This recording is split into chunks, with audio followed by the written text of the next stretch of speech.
Dear students, welcome back. In today's lecture, we will discuss about another population interaction, that is competition. Now, competition is a one type of interaction in which both the species or both individual are facing detrimental effects. यानी कि competition में जो भी population या फिर जो भी individuals part ले रहे हैं या फिर जो एक दूसरे से इंटरेक्ट कर रहे हैं उन दोनों को जो है वो हार्मफुल इफ़ेक्ट होती है। यानी कि कंपटीशन को अगर हम सिंबॉलिकली इंडिकेट करें तो उसे हम इंडिकेट करेंगे माइनस साइन से, क्योंकि यहाँ पे दोनों ऑर्गेनिजम्स जो हैं उनको डेट्रीमेंटल इफेक्ट हो रही है। In the nature there is the survival of fittest, क्योंकि नेचर में जो भी सोर्सेस है वो सारे सोर्सेस लिमिटेड है, लेकिन उन्हें यूटिलाइज करने वाले जो ऑर्गेनिजम्स हैं वो बहुत हायर अमाउंट में प्रेजेंट है। तो उनकी पॉपुलेशन जो कि बहुत ही ज़्यादा है, उनके बीच में कंपटीशन होगी फॉर दी अवेलेबल सोर्स, और उस कंपटीशन में जो भी ऑर्गेनिज़म ज़्यादा फिट होगा वो ऑर्गेनिज़म जो है वो सरवाइव कर पाएगा, जिसे हम सर्वाइवल ऑफ फिटेस्ट बोलते हैं। अब ऑर्गेनिजम्स जो हैं उनके बीच में मेनली कंपटीशन क्यों होती है, तो कंपटीशन के मेन रीज़न है food, shelter and sex. Suppose कोई एक हैबिटेट में जो फूड है कंज्यूम करने के लिए वो लिमिटेड है, यानी कि अराउंड 50 ऑर्गेनिज्म जो हैं उनके लिए वो इनफ है। लेकिन अगर उस हैबिटेट में 120 नंबर ऑफ ऑर्गेनिजम्स हैं तो वो क्या करेंगे, जो 120 ऑर्गेनिजम्स हैं वो एक दूसरे में compete करेंगे ताकि उन्हें जो है वो फूड मिल सके। Then second is shelter. अब हैबिटेट में जितने भी ऑर्गेनिज्म हैं वो जो शेल्टर अवेलेबल है उसे यूज़ करने के लिए एक दूसरे के साथ compete करेंगे। And last is sex, that is depend on male and female ratio. If this ratio is different then competition will be there. So these are the main factors which are responsible for competition between organisms. Mainly competition जो है वो limited sources के लिए होता है, क्योंकि अगर कोई सोर्स है जो लिमिटेड है तो उसे कंज्यूम करने के लिए सारे ऑर्गेनिज्म जो है वो एक दूसरे में compete करेंगे। Mainly competition occurs in closely related species. अब कंपटीशन जो है वो मेनली क्लोजली रिलेटेड स्पीसीज में क्यों होता है, तो क्योंकि उनकी जो बेसिक रिक्वायरमेंट्स हैं जैसे कि फूड, शेल्टर, वो सारी सिमिलर होती है, लेकिन हर एक हैबिटेट में फूड और शेल्टर जो है वो लिमिटेड अमाउंट में प्रेजेंट है। तो उस लिमिटेड सोर्सेस के लिए जो क्लोजली रिलेटेड स्पीसीज हैं जिनकी वो बेसिक रिक्वायरमेंट है उनके बीच में कंपटीशन होगा। Now mainly there is two type of competition, one is intra specific competition. Now the competition is between two organism that belonging to same species. अब यहाँ पे इंट्रा मतलब स्पीसीज जो है वो सेम है, यानी कि एक ही स्पीसीज में जो ऑर्गेनिजम्स हैं उनके बीच में कंपटीशन हो रही है, तो उसे हम बोलेंगे intra specific competition. For example, take a handful of mustard seed and sow them in a pot and water them regularly. आपको एक पॉट में मस्टर्ड सीड्स जो है वो ग्रो करने हैं, लेकिन यहाँ पे आपको सीड्स जो है वो काउंट करके सो करने हैं. सपोज आपने अराउंड 70 सीड्स जो है वो सो किए और उसके बाद आपको उन्हें रेगुलरली वाटर और न्यूट्रिएंट्स जो है वो प्रोवाइड करने हैं ताकि वो अच्छे से जर्मिनेट हो सके. उसके बाद जैसे ही सीड का जर्मिनेशन स्टार्ट होता है तो आपको उसमें से जो छोटे प्लांट्स दिखते हैं जिसे हम बोलते हैं सीडलिंग्स, तो उन सीडलिंग्स को काउंट करने हैं. तो आपने पहले कितने सीड्स सो किए थे? तो 70. लेकिन अब आप जब सीडलिंग काउंट करोगे तो वो आपको 70 नहीं मिलेगी, वो उससे कम अराउंड 50 to 60 के बीच में ही मिलेगी. तो अब यहाँ पे क्या हो रहा है, आपने जो न्यूट्रिएंट्स और वाटर दिए हैं उन्हें कंज्यूम करने के लिए जितने भी मस्टर्ड सीड हैं उन्होंने एक दूसरे में ही compete किया, क्योंकि वहाँ पे वाटर और न्यूट्रिएंट इन दोनों की जो अमाउंट है वो लिमिटेड थी.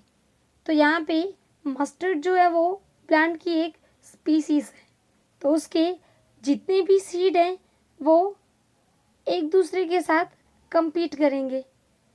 तब एक ही स्पीसीज के जो इंडिविजुअल एक दूसरे के साथ compete कर रहे हैं, यानी कि ये हुआ इंट्रा स्पेसिफिक कंपटीशन.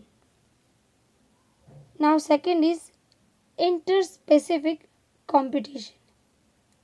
इंटर मतलब between the species. The competition between organisms belonging to different species is called interspecific competition. यानी कि दो ऐसे ऑर्गेनिज्म जो कम्प्लीटली डिफरेंट स्पीसीज से बिलोंग करते हैं उनके बीच में जो कंपटीशन होगा कोई भी सोर्स के लिए, तो उसे हम बोलेंगे inter specific competition. For example, a cow and a horse, they both are living in habitat grassland. तो ग्रासलैंड में जो भी ग्रास है वो दोनों एनिमल्स जो है वो कंज्यूम करते हैं, यानी कि दोनों की जो फूड की रिक्वायरमेंट है वो सेम है. दोनों जो है वो ग्रास को कंज्यूम कर रहे हैं, लेकिन ग्रासलैंड में जो ग्रास का अमाउंट है वो लिमिटेड अमाउंट में प्रेजेंट है. तो यहाँ पे काऊ और जो हॉर्स है वो एक दूसरे के साथ compete करेंगे. तो यहाँ पे काऊ और हॉर्स इन दोनों की जो स्पीसीज है वो डिफरेंट है, यानी कि दो डिफरेंट स्पीसीज से बिलोंग करने वाले ऑर्गेनिजम्स के बीच में जो कंपटीशन है उसे हम बोलते हैं इंटर स्पेसिफिक कंपटीशन.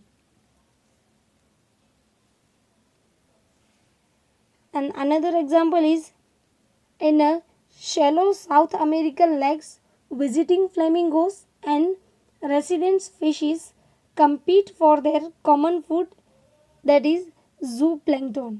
अब यहाँ पे क्या हो रहा है, ये जो साउथ अमेरिकन लेक्स है वहाँ पे एक पर्टिकुलर सीजन में विजिटिंग फ्लेमिंगोस आते हैं.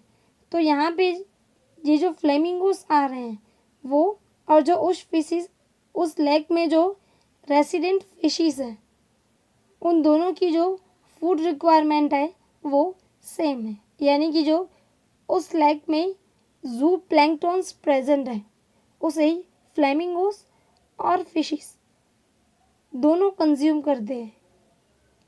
तो यहाँ पे क्या होगा, फ्लेमिंगोस जो है वो डिफरेंट स्पीसीज से बिलोंग कर रहे हैं और जो फिशीज हैं वो भी डिफरेंट स्पीसीज से बिलोंग करते हैं. तो यहाँ पे दो डिफरेंट स्पीसीज के बीच में कंपटीशन हो रहा है. Now there is varieties of factors that affect the competition. Now first is availability of nutrients. जैसे हमने आगे बात की, कंपटीशन जो है वो तभी होगा अगर सोर्सेस जो है वो लिमिटेड है। अगर कोई भी सोर्सेस अनलिमिटेड है तो उसके बीच में, उसके लिए ऑर्गेनिजम्स के बीच में कोई कंपटीशन नहीं होती है। तो कंपटीशन के लिए एक मेन फैक्टर है limited availability of nutrients. Second is feeding efficiency of one species might be reduced due to interfering and inhibitory presence of other species। तो अब यहाँ पे क्या होगा, एक स्पीसीज की जो फीडिंग कैपेसिटी है, यानी कि जो फूड कंज्यूम करने की कैपेसिटी है, वो मेनली जब वहाँ पे दूसरी स्पीसीज प्रेजेंट होती है उसके प्रेजेंस में लो हो जाती है। जैसे हमने लास्ट एग्जाम्पल में डिस्कस किया, फ्लेमिंगोस और फिशिस, इन दोनों के बीच में जो जू प्लैंकटन के लिए कंपटीशन हो रहा है, तो यहाँ पे फिशिस की जो फीडिंग एफिशिएंसी है वो फ्लेमिंगोस की वजह से रिड्यूस हो रही है। सो ये कुछ फैक्टर्स थे जो कंपटीशन को अफेक्ट करते हैं। Now we will discuss about competitive exclusion, that is removal of other species by the superior species in the habitat। यानी कि जैसे हमने आगे डिस्कस किया कि हैबिटेट में जो फिटेस्ट ऑर्गेनिज्म और फिटेस्ट स्पीसीज जो है वो उस हैबिटेट में जो रिसोर्सेज प्रेजेंट है उन्हें अच्छे से यूटिलाइज करेंगे और जो अदर स्पीसीज हैं उन्हें धीरे धीरे एलिमिनेट करेंगे। यानी कि when resources are limited then the competitively superior species will eventually eliminate the other species। For example, Abingdon tortoise in Galapagos Island। सो यहाँ पे ये जो गैलापागोस आइसलैंड है वहाँ पे दूसरे हैबिटेट में से गोट्स जो है उन्हें शिफ्ट किया गया, जो कि पहले गैलापागोस आइसलैंड है वहाँ पे गोट्स प्रेजेंट नहीं थी, वहाँ पे सिर्फ एबिगडन टॉर्टोइस थे। तो अब यहाँ पे ये जो गैलापागोस आइसलैंड्स है वहाँ पे ये दोनों ऑर्गेनिजम्स यानी कि टॉर्टोइस और जो गोट्स हैं उन दोनों की जो फूड रिक्वायरमेंट है वो सिमिलर है।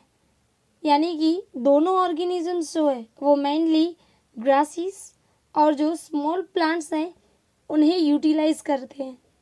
तो यहाँ पे जो गोट्स हैं उनकी ग्रेजिंग कैपेसिटी है वो टॉर्टोइस की कंपेयर में बहुत ही ज़्यादा होती है। यानी कि एबिगडन टॉर्टोइस है उनकी ग्रेजिंग कैपेसिटी लो है। तो अब यहाँ पे क्या होगा, जो भी अवेलेबल फूड है यानी कि ग्रासीज और जो स्मॉल प्लांट्स हैं वो मेनली गोट्स से कंज्यूम हो जाएगा। तो ये जो एबिगडन टॉर्टोइस है उनके लिए धीरे धीरे फूड स्कैरिटी जनरेट होगी, यानी कि उन्हें फूड जो है वो प्रॉपर अमाउंट में नहीं मिलेगा और धीरे धीरे करके ये जो एबिगडन टॉर्टोइस है वो गैलापागोस आइसलैंड्स पे से एलिमिनेट हो गए। यानी कि गैलापागोस आइसलैंड में जो फूड की लिमिटेशन की वजह से जो उसमें सुपीरियर स्पीसीज गोट्स थी उन्होंने एबिगडन टॉर्टोइस जो है उसे उस आइसलैंड पे से धीरे धीरे करके पूरा एलिमिनेट कर दिया।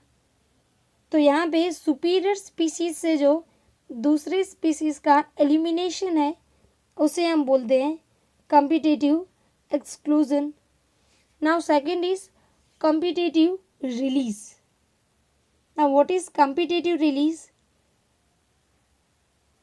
The competitive release is a process in which species whose distribution is restricted to a small geographical area because of the presence of competitively superior species is found to expand its distributional range dramatically when the competing species is extinctly remove. यानी कि यहाँ पे क्या हो रहा है, कोई एक हैबिटाट में अगर हम सुपीरियर स्पीसीज जो है उसे एक्सपेरिमेंटली रिमूव कर रहे हैं तो वहाँ पे दूसरी स्पीसीज जो है उनकी ग्रोथ जो है वो अच्छे से हो पाएंगी और उनकी जो ओवरऑल रेंज है वो भी इंक्रीज होगी, क्योंकि यहाँ पे हमने इसकी जो कंपटीशन यानी कि जो सुपीरियर स्पीसीज थी उसे हमने रिमूव कर दिया है, तो इसे हम बोलते हैं competitive release.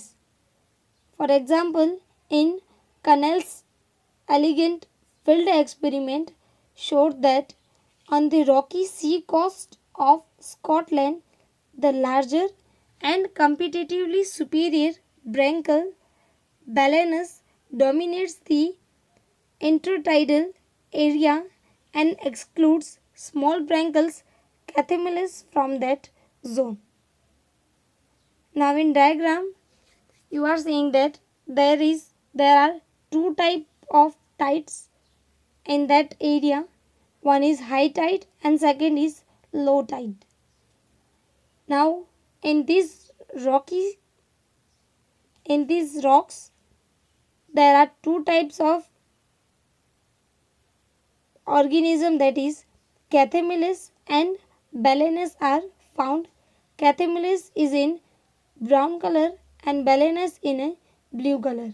So mainly Balanus branchials जो है वो जो लो टाइड वाले एरिया है उस रॉक्स पे प्रेजेंट होते हैं और जो कैथेमिलस ब्रैंकल है वो हाई टाइड वाले रीजन पे प्रेजेंट होते हैं। अब यहाँ पे हम जैसे ही कैथेमिलस जो है कैथेमिलस ब्रैंकल अगर हम उन्हें एक्सपेरिमेंटली रिमूव कर रहे हैं तो वहाँ पे क्या होगा, ये जो बैलेनस ब्रैंकल्स हैं उनके नंबर धीरे धीरे इंक्रीज होते जाएंगे। जैसे आप फर्स्ट पिक में देख रहे हो वहाँ पे जो ब्राउन कलर के ब्रैंकल्स हैं यानी कि कैथेमिलस जो है उनके नंबर्स ज़्यादा हैं क्योंकि वो वहाँ पे सुपीरियर हैं। अब हम क्या कर रहे हैं, ये जो सुपीरियर स्पीसीज़ हैं उसे एक्सपेरिमेंटली रिमूव कर रहे हैं।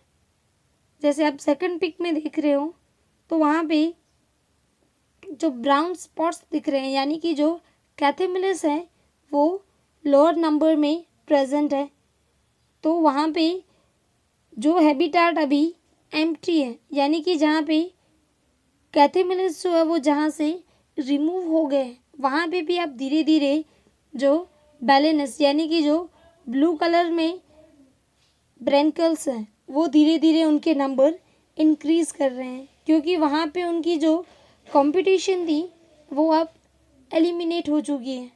तो अब यहाँ पे ये जो सुपीरियर स्पीसीज हैं उन्हें अगर हम एक्सपेरिमेंटली रिमूव कर रहे हैं तो जो अदर स्पीसीज है वो अच्छे से ग्रो हो सकती है। ऐसे हम यानी कि जो सुपीरियर स्पीसीज का एक्सपेरिमेंटल रिमूवल है उसे हम बोलते हैं competitive release. Now we will discuss about Gause competitive exclusion principle.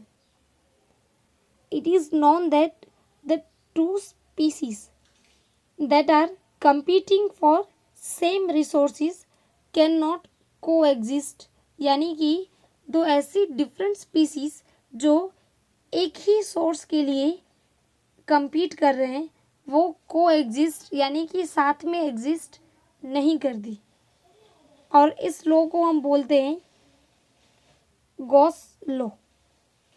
For example, the red squirrels replacing the grey squirrel in Britain.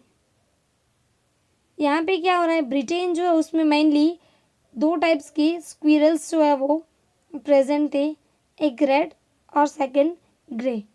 अब ये दोनों स्क्विरल्स जो हैं उनकी जो बेसिक रिक्वायरमेंट्स हैं जैसे कि फूड जो कि है हेज़लनट्स वो सिमिलर है।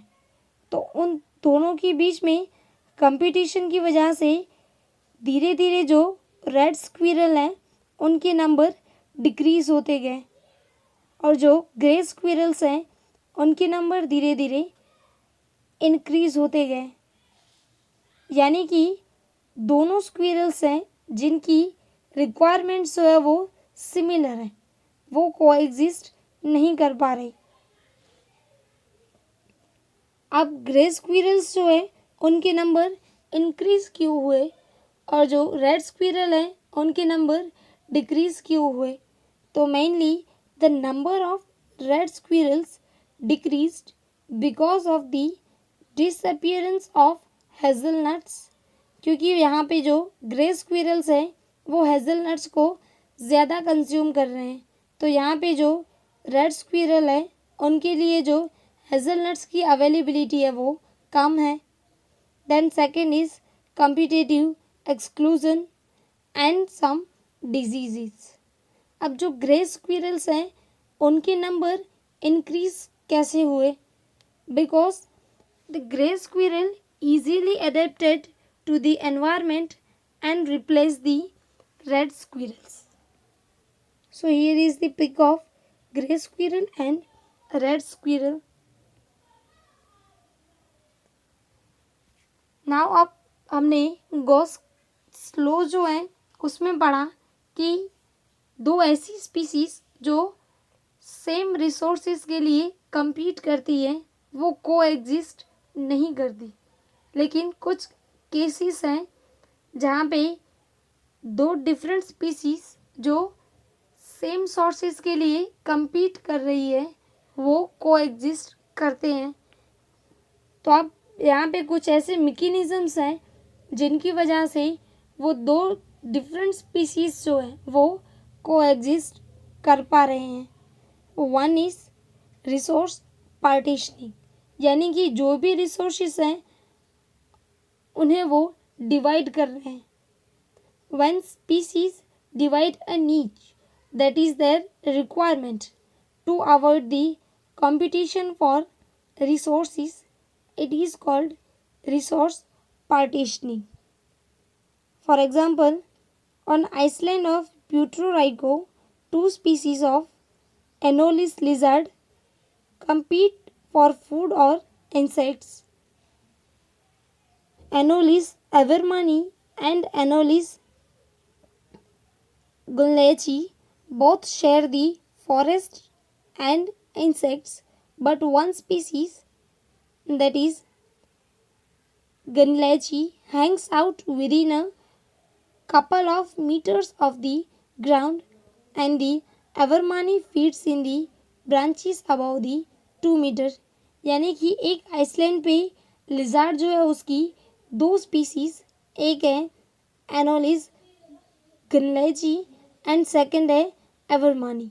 ये दोनों जो है वो सेम सोर्सेस यानी कि फूड और इंसेक्ट के लिए compete करते हैं और कोएग्जिस्ट भी करते हैं।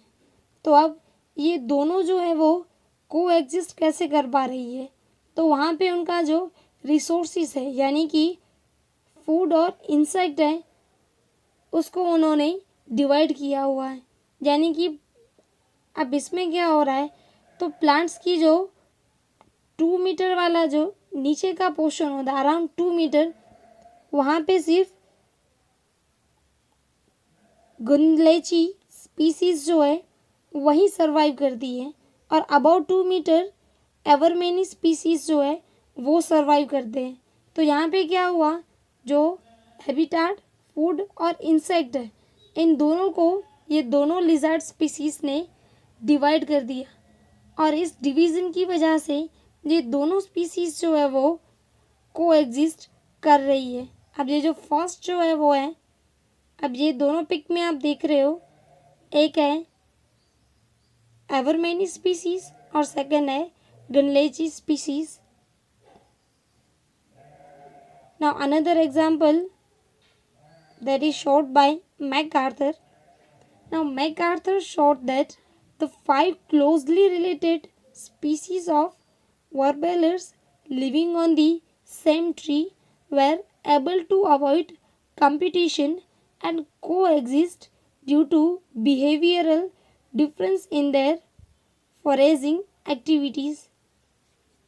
यहाँ पे ये जो वर्बेलर्स हैं उनकी जो फाइव क्लोजली रिलेटेड स्पीसीज हैं वो सेम ट्री पे कोएग्जिस्टली सरवाइव करते हैं।